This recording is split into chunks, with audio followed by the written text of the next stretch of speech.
صحیح حدیث میں ہے رسول اللہ صلی اللہ علیہ وسلم نے ارشاد فرمایا کہ پچھلی امتوں میں عیسائیوں کا زمانہ تھا اور عیسائی مذہب اس وقت برحق تھا، تو آپ صلی اللہ علیہ وسلم نے فرمایا کہ ایک بادشاہ کا، یعنی حدیث کا پورا میں مفہوم بیان کر رہا ہوں، ایک بادشاہ تھا، اس کے پاس ایک جادوگر تھا۔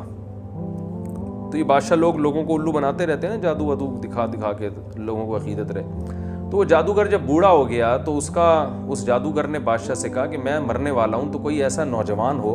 جس کو میں یہ جادو سکھا دوں تاکہ وہ تمہارے کام آ سکے، تو کوئی نوجوان ہو تاکہ ذرا لمبی عمر ہو، تمہاری خدمت کر سکے گا۔ تو ایک خاندان تھا، انہوں نے اپنا بیٹا دے دیا کہ بھئی اچھا ہے، یہ جادو سیکھے اور بادشاہ کے پاس رہے گا۔ تو وہ نوجوان جب جادوگر کے پاس جادو سیکھنے کے لیے آتا تھا تو راستے میں ایک راہب کا گھر تھا۔ راہب جو عیسائی مذہب پر ہوا کرتے تھے اور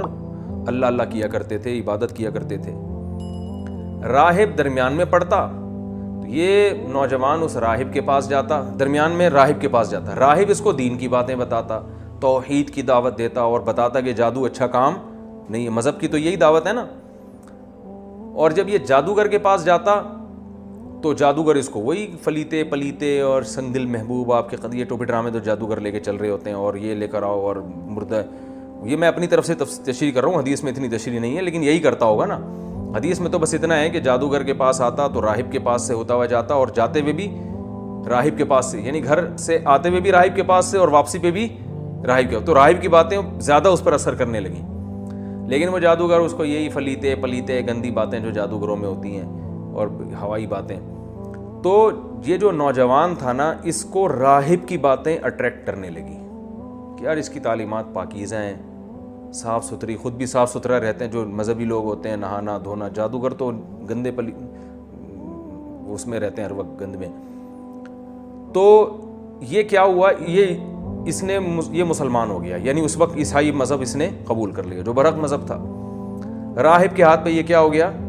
مسلمان۔ راہب نے اسے کہا کہ دیکھو، جب اگر تم بادشاہ کو پتہ چل جائے نا کہ تم مسلمان ہو گئے ہو تو میرا نہیں بتانا کہ میرے ہاتھ پہ، ورنہ بادشاہ مجھے قتل کر دے گا۔ اس نے کہا ٹھیک ہے، نہیں بتاؤں گا۔ تو یہ نوجوان کو اب اللہ نے چونکہ اس سے دین کا کام لینا تھا بہت زیادہ، اور اس کی بڑی قربانی تھی، جادو میں تو کروڑوں روپے پیسہ ہے، یہاں پر پیسہ بھی نہیں، تو اب اس کی قربانی کی وجہ سے اللہ نے کیا کیا، اس کے ہاتھ پہ کرامتیں ظاہر کرنا شروع کر دیں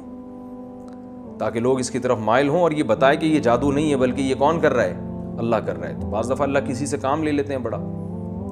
تو اب کیا ہوا کہ جناب یہ مادرزاد نابینا کے آنکھوں پہ ہاتھ رکھتا، اس کی بینائی لوٹ آتی، یہ کوڑ کے مریض پہ ہاتھ رکھتا، وہ اس کو شفا مل جاتی ہے۔ ایسے عجیب عجیب کام اس کے ہاتھ پہ ظاہر ہونا شروع ہو گئے۔ تو بادشاہ نے کہا بھئی یہ تو بڑا جادوگر بن گیا ہے، اور یہ بڈھے نے تو اس کو بڑا ٹائٹ سے، بڈھے سے بھی آگے نکل گیا یہ تو جو جادو سکھا رہا تھا۔ بادشاہ بڑا خوش ہوا، تو بادشاہ نے اس کو بلایا کہ ہمیں تمہارے بارے میں خبر پہنچی ہے، تم تو بھئی یوں بھی کر رہے ہو، یہ بھی کر رہے ہو، یہ بھی کر رہے ہو، تم تو بڑے ماشاءاللہ فنٹر، ماشاءاللہ تو نہیں کہا ہوگا، یعنی فنٹر بن گئے۔ تو اس کو اب موقع مل گیا۔ اس نے کہا بھئی بات یہ ہے کہ یہ سب کچھ اللہ کر رہا ہے، میں نہیں کر، صرف ہاتھ میرا ہے، کرنے والا کون ہے، اللہ۔ بادشاہ تو کافر تھا، وہ تو اللہ کو مانتا نہیں تھا۔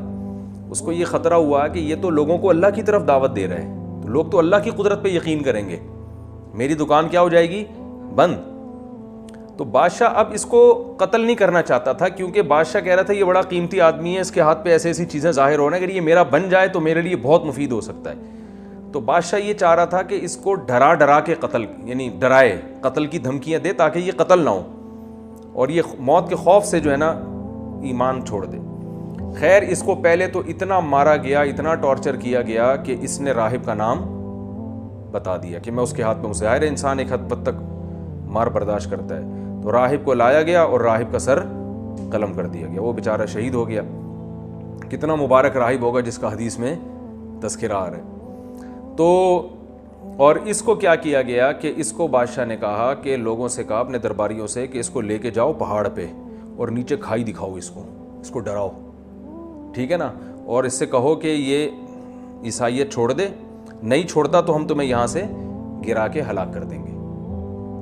تو اس کو لے گئے، اس نے کہا ہلاک کر دو، میں تو عیسائیت نہیں چھوڑنے والا۔ تو اللہ کی قدرت کیا ہوئی ہے کہ وہ پہاڑ پہ ایسا کچھ زلزلہ آیا، وہ سارے مر گئے اور یہ بچ گیا، اکیلا واپس آ گیا۔ تو بادشاہ نے پھر لوگوں کو کہا کہ اس کو سمندر میں لے جاؤ۔ اچھا اب یہ خبریں لوگوں میں مشہور ہونا شروع کی، ایک نوجوان ہے بھائی وہ اس طرح کا ہے، کیونکہ اللہ تعالیٰ مشہور کر رہے ہیں نا تاکہ اس سے کام لینا ہے اللہ تعالیٰ نے، تو اس کی خبر کہ بھئی یہ تو آنکھوں پہ ہاتھ لگائے تو بینائی واپس لوٹ آتی ہے، تو یہ سب کو یہی کہتا بھئی میں یہ نہیں کر رہا، یہ اللہ پر ایمان لے کر آؤ، یہ میں نہیں کر رہا، یہ اللہ کر رہا ہے، تو اللہ کی قدرت پر ایمان لے کر آؤ۔ تو اب اس کے یہ واقعہ بھی مشہور ہونے شروع ہو گئے، بھئی پہاڑ سے گرایا نہیں مر رہا، تو اس کو سمندر میں لے کر گئے، بیچ سمندر میں بادشاہ نے کہا اس کو غرق کر دینا اگر یہ ایمان نہ لے کر آئے، تو ڈرایا نہیں، یعنی ایمان نہ چھوڑے، اگر یہ ڈرایا وہی اثر نہیں ہوا اس کے اوپر، تو وہ کشتی الٹ گئی، سارے مر گئے، اس کو اللہ نے بچا لیا، یہ پھر واپس لوٹ آیا۔ کشتی الٹ گئی یا کیا ہوا مجھے پوری تفصیل جتنی حدیث میں ملتی ہے، بس یہ کہ وہ غرق ہو گئی، یہ بچ گیا۔ تو جب یہ واپس آیا تو جب بادشاہ نے ساری کوششیں کر لیں کہ بھئی یہ اچھا لوگ آہستہ آہستہ مسلمان ہو رہے ہیں، تو اس نے بادشاہ کو کہا کہ اے بادشاہ اگر تو مجھے قتل کرنا چاہتا ہے تو جو طریقہ میں بتاؤں نا اس طریقے سے قتل کر۔ اب لوگوں میں تو شہرت ہو چکی تھی کہ بادشاہ نے سارے حربے استعمال کر لیے مگر یہ قتل نہیں ہو کے دے رہا، تو اس نے کہا جو طریقہ میں بتاؤں گا اس طریقے سے تو مجھے مارے گا تو میں قتل ہو جاؤں گا۔ بادشاہ تو چاہ رہا تھا اس سے جان چھڑائی، یہ تو ہمارے لیے مصیبت بن گیا ہے۔ بادشاہ نے کہا کیا طریقہ؟ اس نے کہا بھائی چوک پہ کھڑا کر کے میرے اوپر تیر مار اور یہ کہے بسم اللہ و ربی ھذا الغلام، بسم اللہ ربی ھذا الغلام، اللہ کے نام سے جو اس لڑکے کا رب ہے۔ یعنی اس نوجوان نے یہ قربانی دی کہ جب یہ بادشاہ یہ اناؤنس کرے گا نا، یہ لفظ بولے گا تو لوگ کہیں گے بھئی اللہ کا نام لینے سے تو قتل ہو رہا ہے، ویسے قتل نہیں ہو رہا، یعنی بسم اللہ کی برکت بھی سامنے آئے گی اور لوگ اللہ پہ اور یقین کریں گے۔ تو نوجوان نے یہ قربانی دی۔ تو جب اس کو اس طرح سے چوک پہ کھڑا کیا گیا اور اس کے تیر مارا گیا نا، تو جب بسم اللہ ربی ھذا الغلام کہا گیا، یہ تیر اس کی کنپٹی پہ لگا اور اسی وقت یہ شہید ہو گیا۔ لیکن اچھا اس نے یہ بھی کہا تھا کہ پورا شہر اکٹھا کر لو، یہ سب کے سامنے ہونا چاہیے، اکیلے میں نہیں، کیونکہ یہ چاہ رہا تھا یہ دعوت سب کے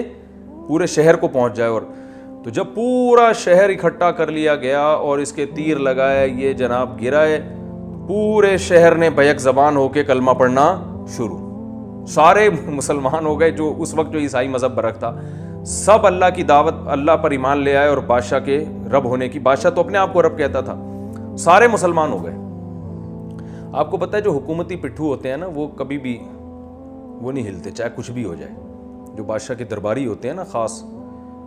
بہت کم ان میں لوگوں کو ایمان کی توفیق ملتی ہے۔ تو قرآن کی تاریخ سے بھی پتہ چلتا ہے کہ ظالم بادشاہوں میں بعض دفعہ پوری قوم ان کے خلاف ہو گئی،